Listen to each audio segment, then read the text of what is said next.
All right, get ready, because today we're going deep into Greek mythology. But we're not just talking about Zeus and Hercules again.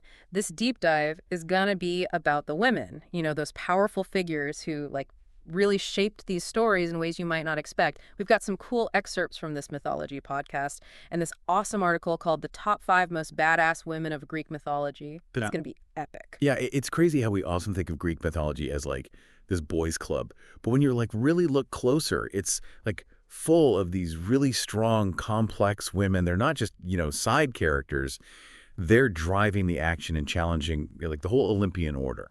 Okay, so let's break this down. Let's start with Athena, the goddess of wisdom and war. I mean, come on, talk about a power move. She's born, fully grown and armored right from Zeus's head. Yeah, it's not just, a cool image, though. It really sets her apart from the other Olympians. She's not born in the traditional way. She's a product of Zeus's intellect, like a direct manifestation of his power. But she takes that power and makes it her own. It's like she's saying, I'm not here to just inherit power. I'm here to, define it. And it's not all about battles and wielding spears, right? She's also the goddess of civilization and crafts and justice, even reason. What I find super interesting is how she has this strategic mind, not just brute force. Absolutely. Think about how she guides Odysseus. Yeah. She's like the architect behind all his escapes. The voice of reason, like whispering in his ear. It's not just winning wars, it's navigating tough situations, using diplomacy, and making smart decisions. Stuff that's still relevant to leadership today. Oh, wow, yeah. That's such a cool connection from these old myths to modern boardrooms. And speaking of strategic thinking, remember how she won control over Athens? Poseidon shows up with a saltwater spring and she's like, hold my ambrosia, I've got an olive tree. That's playing the long game. Yeah, exactly. That olive tree wasn't just some random gift, right? It was a symbol of peace and prosperity and like a sustainable resource. It's almost like she knew they'd need diplomacy and long-term thinking to build a city. And look at how the olive branch is still a symbol of peace today. That's deep. Now let's switch gears. Let's talk about a character who's, well, a bit more morally ambiguous. Circe, the enchantress of Aea. I mean, turning men into swine. That's a pretty bold move. It's like she's challenging Odysseus's masculinity, saying, you think you're so powerful, let's see how you handle this. Totally. It definitely makes you wonder who really holds the power there. And it's weird how the article calls her incredibly generous to Odysseus and his crew. That seems kind of off considering, the whole swine thing. What do you think about that? Yeah, it's like she's testing him, pushing him to really see his flaws, helping him grow. She's not just some temptress or villain. She's complex and powerful, and she really plays a big role in Odysseus's whole journey. And she's often shown as a tragic figure, exiled because she was independent and powerful. Makes you wonder if she was punished just because she didn't conform, Yeah. for embracing her power in a world that was, afraid of it. Yeah, that raises a good point about how women who embrace their power were seen in ancient Greece, and that's a question that still matters today. Speaking of complex women, we can't forget Medea. The podcast calls her one of the most controversial figures in Greek mythology, and I get why. She's a powerful sorceress, right? And she helps Jason, the leader of the Argonauts, get the Golden Fleece. She even betrays her own family for him. Now that's dedication. But then Jason, he kind of messes up. Oh, yeah. Big time. He breaks her heart and marries some princess. And Medea's reaction, let's just see, she's got some skills she's picked up over a long career. She doesn't just cry about it. She orchestrates this brutal revenge. Yeah. We're talking the death of Jason's new bride and even her own children. Yeah. It's a story that's both horrifying and incredibly tragic. Yeah. I think it really makes us think about the nature of love and betrayal and how destructive both can be. Totally. It makes you think about the dark side of passion and how far people will go to get revenge. It's not saying what she did was right, but it's making us confront these messy, real human emotions. Yeah, and it forces us to ask some uncomfortable questions. Was her rage justified? Was she crazy? Or was she a victim of circumstance, pushed to the edge by a system that doesn't value women and doesn't give them any control? It's like she's both the villain and the victim, and that's what makes her story so interesting, right? We can't easily label her or dismiss what she did. We have to deal with how complex she is and the tragic stuff that led her to that point. Okay, so we've talked about goddesses and sorceresses. Now let's talk about someone who represents the power structure itself. Hera, the queen of the gods.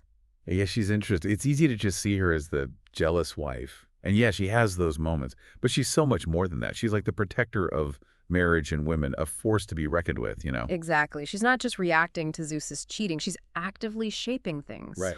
influencing fate. And she's not afraid to stand up to Zeus, even challenge his power.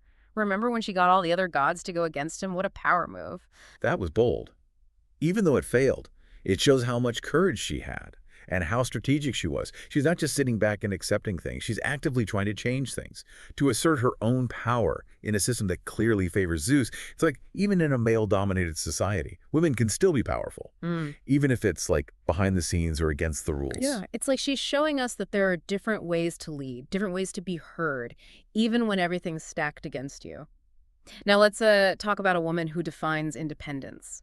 Atalanta, the huntress, abandoned as a baby and raised by a she-bear.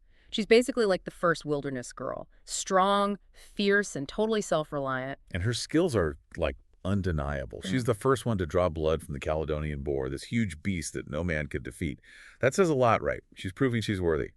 Not just as a hunter, but as someone who can, like, defy expectations Mm-hmm. and compete with men on an equal footing. And then there's her whole beat me in a race or you die thing with her suitors. What does that tell you about how much she wants to control her own life? It's like she's saying, I'm not some prize to be won. If you want me, you got to earn me, and the stakes are high. Right. It's a powerful statement about autonomy and self-worth. She's not going to be some princess just waiting around. She's setting the rules of the game, and it's refreshing, even today. Totally. It's like she's ahead of her time, talking about consent and agency, like my body, my choice, my rules. And speaking of women who take charge, we have to talk about Clytemnestra. Her husband, Agamemnon, sacrifices their daughter, Iphigenia, to please the gods and make sure his ships can sail to Troy. Talk about betrayal. Oh, yeah, that's brutal. It's a horrible act that sets up Clytemnestra's own kind of justice. She doesn't just grieve, right? She plots, she plans, she waits for the perfect moment to strike back. And when Agamemnon comes home, she welcomes him, throws a feast, and, well, things don't end well for him. The article describes how she played it cool when he came back, just waiting for her chance. It makes the whole thing even scarier. It really does. It shows how patient and strategic she is. She's not just reacting emotionally, she's calculated, cold, and deadly. Her story makes us face some hard truths about revenge and justice. Was what she did right? Was she just a cold-blooded killer? Or a grieving mom looking for payback? It's a question people have debated for centuries, and there's no easy answer.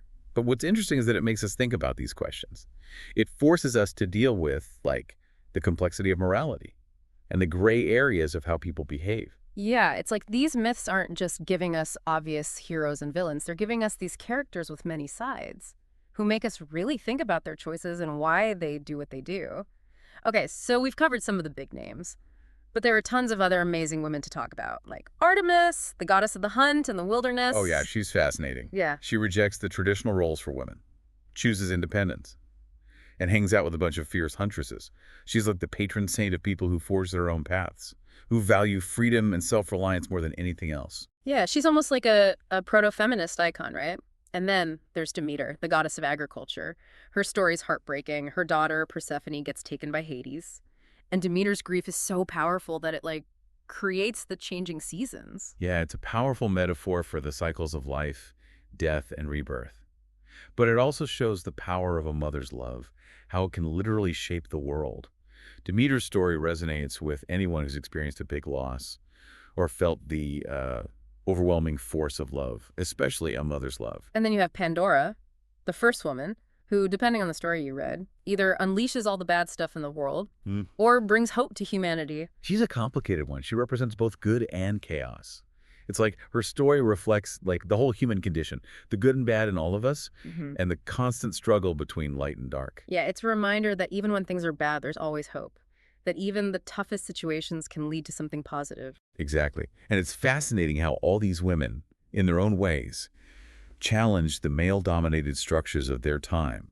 They go against expectations. They have power, and they shape what happens. It makes us rethink the traditional stories and recognize how complex female strength and agency really are. Yeah, it's like they're reminding us that history isn't just about men and what they did. It's like a tapestry woven with the stories of countless women who, even with all the limitations they faced, found ways to be powerful, to be heard, and to leave their mark on the world. It's amazing how these stories, even though they're so old, still feel relevant today. It's like they're tapping into something like fundamental about people, about power and ambition and that constant struggle for control, you know?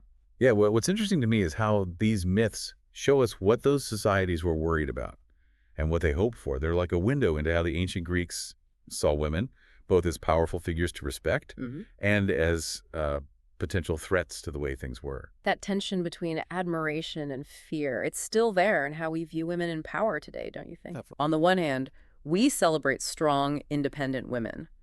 But there's still this like underlying feeling that women who challenge the system are dangerous or disruptive. It's like we haven't totally gotten rid of those old anxieties, Yeah. that fear of female power let loose, you know? Yeah.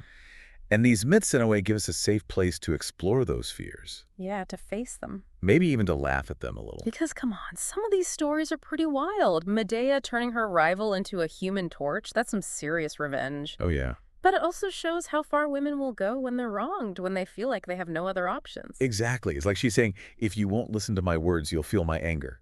And I think a lot of women, even today, can relate to that feeling of being silenced, Yeah. of being ignored, of having your power taken away. It makes sense that these stories still speak to us so strongly. It's like they're giving a voice to those who haven't been heard, to those who've been told their stories don't matter. And by listening to these stories, by engaging with them, we're acknowledging their power, their relevance, their ability to talk about the human experience, no matter the time or place. And it's not just about relating to their struggles, is it? It's also about seeing their strength, their resilience, their ability to navigate this male-dominated system and come out on top, even if it's a messy, complicated victory. Right, like Athena outsmarting Poseidon, Yeah. or Circe using her magic to challenge what Odysseus thinks about power.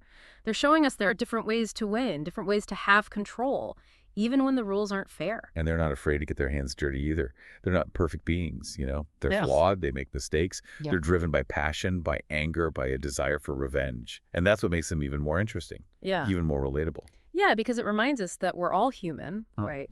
Even goddesses. We all have our dark sides, our moments of weakness, desires that make us do things we might regret later. But it's those flaws, those imperfections, that make us who we are. And those imperfections are what make these stories so powerful, so thought-provoking. They're not just about good versus evil or right versus wrong. They're about the real, messy human experience, the gray areas of morality, and the choices we make when we're faced with impossible situations. So thinking about these powerful women of Greek mythology, what do you think is their most lasting legacy? What lessons can we take from their stories and use in our own lives today? I think one of the biggest takeaways is that power comes in many forms. It's not just about physical strength or having political authority. It's about intelligence and being clever and resilience, the ability to influence people, to persuade them, to inspire them. And these women, they have all of that. Yeah, they're showing us that power isn't just about controlling others. It's about knowing what you're worth, setting boundaries, and using your skills and talents to create the world you want to see. And sometimes that means challenging the way things are, speaking truth to power, and fighting for what you believe in, even when it's hard, even when it's dangerous. Yeah, absolutely. And I think another important lesson is that we don't have to choose between being strong and being vulnerable. These women, they're warriors, they're sorceresses, but they're also mothers and sisters and daughters and wives. They experience love and loss and grief and anger. They're the whole package, you know? And that's so cool, isn't it? Because women are often told they have to choose, that they can't be both powerful and emotional, or assertive and nurturing. But these myths show us that's not true. We can be all of those things and more. Exactly. And we don't have to fit into some box or live up to someone else's expectations. These women, they went against expectations. They broke the mold and they created their own destinies. It's a powerful message for anyone, no matter who they are. Who feels like they don't fit in? Who feels like they're meant for something more? Totally. It's like these myths are giving us permission to be ourselves, with all our complexities, to be powerful and vulnerable, fierce and compassionate, to be fully ourselves without apologizing. I think that's an amazing legacy to leave behind. It really is. It's a legacy that continues to inspire us. It reminds us that we all have the potential to be great, that we all have the power to shape our own stories, and that even when things are tough, we can come out stronger, wiser, and more determined than ever before. So as we're wrapping up this part of our deep dive, I want to bring it back to you, the listener, because these stories, they're not just ancient history. They're living narratives that still affect how we see the world. And our place in it. So as you're listening to these stories, I want you to think about which of these women you connect with the most. What is it about her story, her struggles, her triumphs, that speaks to you personally? Yeah. And how can you use her strength, her wisdom, her resilience in your own life? Because these stories aren't just for entertainment. They're about empowerment. They're about reminding us of what we're capable of our own ability to be great, and our power to change the world. So let's take a minute to think about these incredible women of Greek mythology and what they can teach us. And let's carry their stories with us as we go about our lives, trying to be the best versions of ourselves, just like they were. Okay, so we've talked about all these amazing women, their good and bad sides, and how they shape these stories. But, like, what does it all mean for us now? How do we connect these ancient myths to uh, our modern lives? It's kind of like looking in a mirror, right? These stories, they show us these timeless truths about people, about how power works, about the ups and downs of being human. And even though the details might be different, the main ideas, they still make sense across time and cultures. So it's not just about escaping or having fun. It's about learning about ourselves, our relationships, the world around us. It's like these myths give us a way to understand why people do what they do and how to handle the tough stuff in our own lives. Exactly. Think about Athena, for example. Her strategic thinking, her ability to plan for the future, to find peaceful solutions. Those are qualities that are still valuable today, just like they were back then. Oh, totally. It doesn't matter if you're like leading a team at work, making a deal, or just trying to figure out your next move. Being able to think strategically, to see the big picture, that can make all the difference. And then there's Circe. Her story, it makes us question what we think we know, to look past appearances and to really see the power that women have, even when it's hidden or people underestimate it. It's like she's saying, don't judge a book by its cover. Sometimes the most powerful people are the ones who are quiet, who work behind the scenes, who use their smarts and their cleverness to get what they want. Right. And we can't forget about Medea. Her story, as messed up as it is, makes us face those dark parts of human emotions, the damage that anger and bitterness can do. It's definitely a warning, yeah. Yeah. But it also shows how important it is to deal with our emotions in a healthy way, to find good ways to express our anger and to ask for help when we need it. Because we all get angry, we all feel betrayed sometimes, but it's how we choose to react to those feelings that really matters. And then you have characters like Artemis and Atalanta who are all about being independent. They refuse to do what society expects of them. Yeah, they're like the original rule breakers, They make their own paths and inspire others to do the same. And their stories are super relevant today as we keep challenging gender roles and fighting for equality. They're like, you don't have to fit in a box. You can make your own rules. It's really inspiring, especially for young people who are still figuring out who they are and what they want to do. Absolutely. So as we wrap up this deep dive into these incredible women from Greek mythology, I want to leave you with this. These stories, they're not just ancient history.